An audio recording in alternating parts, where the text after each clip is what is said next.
하루 8시간씩 40년간 일해도 부자가 될 수 없는 진짜 이유를 아십니까? 안녕하세요. 정약용의 인생 강의록입니다. 우리가 지금까지 믿어왔던 성실한 노동이 부를 가져다 준다는 신화가 과연 진실일까요? 조선시대의 대학자 정약용 선생께서 만약 현대를 살아가신다면 이렇게 말씀하셨을 것입니다. 백성들이 굶주리는 것은 게으르기 때문이 아니다. 시대의 변화를 읽지 못하고 새로운 방법을 찾지 못하기 때문이다. 정약용 선생은 실학사상을 통해 현실적이고 실용적인 해결책을 제시하신 분입니다. 오늘 우리가 살펴볼 레버리지 자본주의도 바로 그런 현실적 지혜와 닿아 있습니다. 여러분, 지금까지 우리는 어떤 공식을 믿고 살아왔습니까? 좋은 대학을 나와서 좋은 회사에 들어가고 성실하게 일하면 언젠가는 성공할 수 있다고 믿어왔습니다.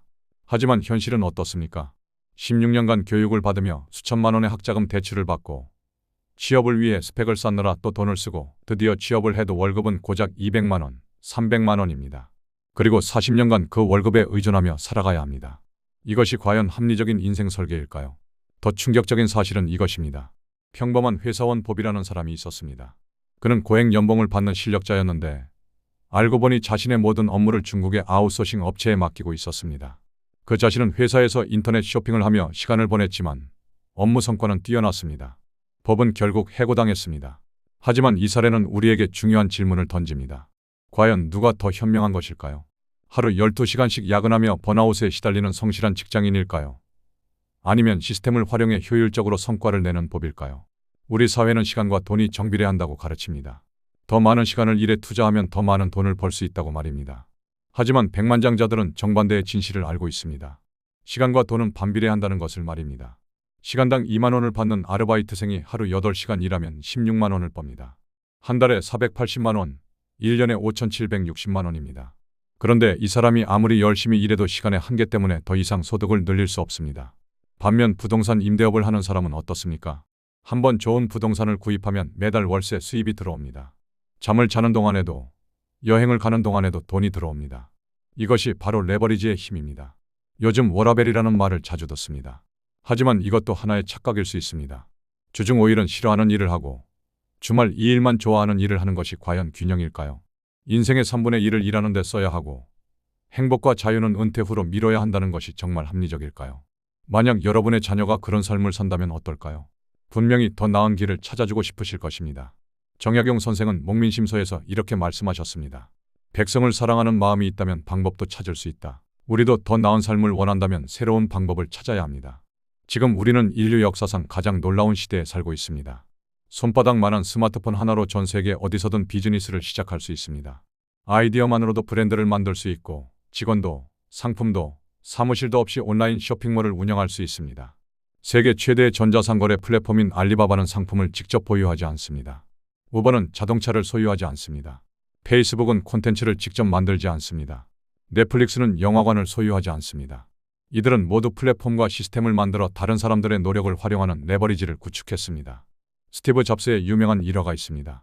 그가 펩시콜라 사장이었던 존 스컬리를 애플로 영입할 때 했던 말입니다. 평생 설탕물만 팔면서 살 것인가? 아니면 세상을 바꿀 기회에 동참할 것인가? 잡스는 혁신적인 아이디어는 있었지만 경영 경험은 부족했습니다. 그래서 경영 전문가인 스컬리를 영입한 것입니다. 이것이 바로 타인의 가치를 활용하는 레버리지입니다. 우리도 모든 것을 혼자서 다 할 필요가 없습니다. 내가 잘하는 것에 집중하고 다른 분야는 전문가에게 맡기면 됩니다. 요즘에는 디자인, 마케팅, 개발, 번역 등 거의 모든 업무를 프리랜서에게 아웃소싱할 수 있습니다. 부자들의 가장 큰 비밀은 돈을 버는 구조를 만든다는 것입니다. 이를 위해서는 3가지 레버리지가 필요합니다. 첫째, 인력 레버리지입니다. 다른 사람의 시간과 능력을 활용하는 것입니다. 직원을 고용하거나 프리랜서와 협업하거나 파트너십을 맺는 방법이 있습니다. 둘째, 자본 레버리지입니다. 다른 사람의 돈을 활용하는 것입니다. 은행 대출을 받아 부동산에 투자하거나 투자자를 모집해 사업을 확장하는 방법입니다. 셋째, 기술 레버리지입니다. 시스템과 도구를 활용해 자동화하는 것입니다. 온라인 쇼핑몰, 앱, 소프트웨어 등을 만들어 24시간 자동으로 수익이 발생하게 하는 방법입니다. 특히 50대 이상의 분들께 말씀드리고 싶습니다. 이제 늦었다고 생각하지 마십시오. 오히려 여러분에게는 젊은이들에게 없는 큰 장점이 있습니다. 첫째, 풍부한 경험입니다. 수십 년간 쌓아온 인맥과 노하우는 그 자체로 큰 자산입니다. 이를 활용해 컨설팅 사업을 시작하거나 젊은 창업가들의 멘토가 될 수 있습니다. 둘째, 자본력입니다. 젊은이들에 비해 상대적으로 여유 자금이 있으실 것입니다. 이를 현명하게 투자한다면 큰 수익을 얻을 수 있습니다. 셋째, 시간적 여유입니다. 자녀들이 성인이 되어 교육비 부담이 줄어들고 상대적으로 시간적 여유가 생깁니다. 이 시간을 새로운 도전에 투자할 수 있습니다. 그렇다면 구체적으로 어떻게 시작해야 할까요? 먼저 자신의 강점을 파악하십시오. 오랫동안 해온 일, 다른 사람보다 잘하는 일, 사람들이 조언을 구하는 분야가 무엇인지 생각해 보십시오.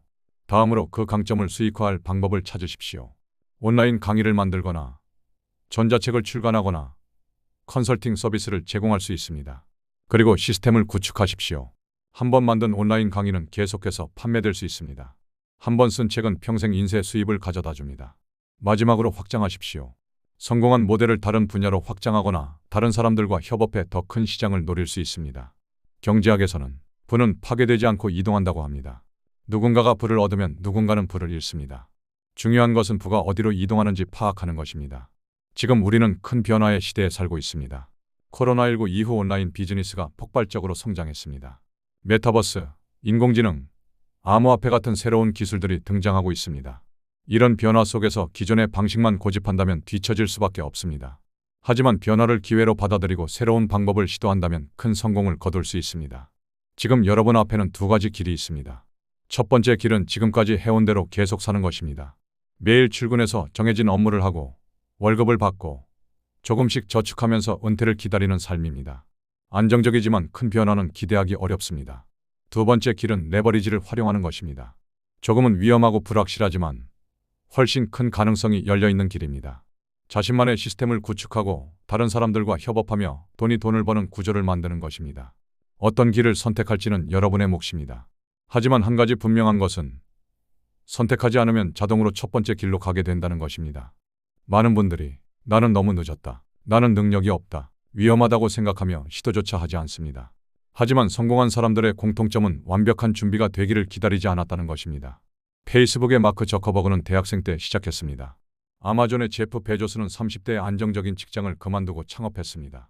맥도날드를 세계적인 브랜드로 만든 레이 크록은 52세에 시작했습니다. 중요한 것은 나이가 아니라 시작하는 용기입니다. 작게라도 시작해 보십시오. 부업으로라도 시작해 보십시오.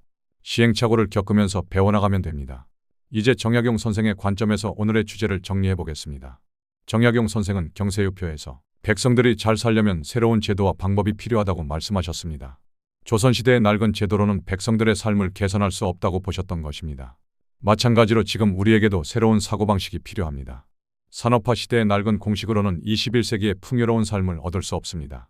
정약용 선생은 또한 실사고시를 강조하셨습니다. 현실을 정확히 파악하고 실용적인 해결책을 찾아야 한다는 뜻입니다. 레버리지도 마찬가지입니다. 현실을 직시하고 실용적인 방법을 찾아 적용하는 것입니다. 정약용 선생이 현대를 사신다면 분명히 이렇게 말씀하셨을 것입니다. 시대가 변했으면 방법도 바뀌어야 한다.